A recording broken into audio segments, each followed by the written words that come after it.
So question 29.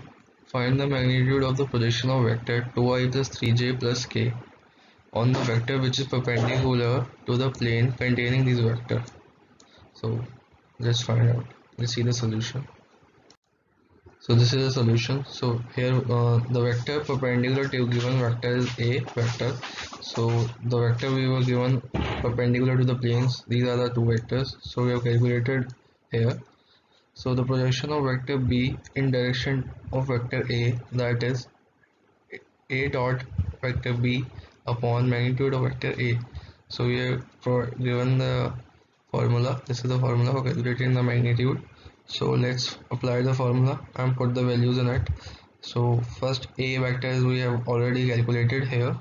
This one will put the value of I minus 2j plus k, and B vector is also given in the question, that is 2i plus 3j plus k. Then we have to find the magnitude of A. Magnitude of A will be, that is root I, that is 1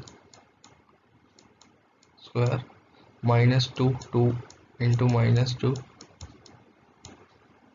that will be plus 4 plus 1 ka whole square, that will be root 6. So in this way we calculated the magnitude of A, that is root 6. And after solving this we'll get this 2 minus 6 plus 1 upon root 6. Then we'll get 3 upon root 6. Then after this we have calculated like 3 upon, we have made root 2 into root 3. We can write root 6 as root 2 into root 3, and then we can write 3 as root 3 into root 3.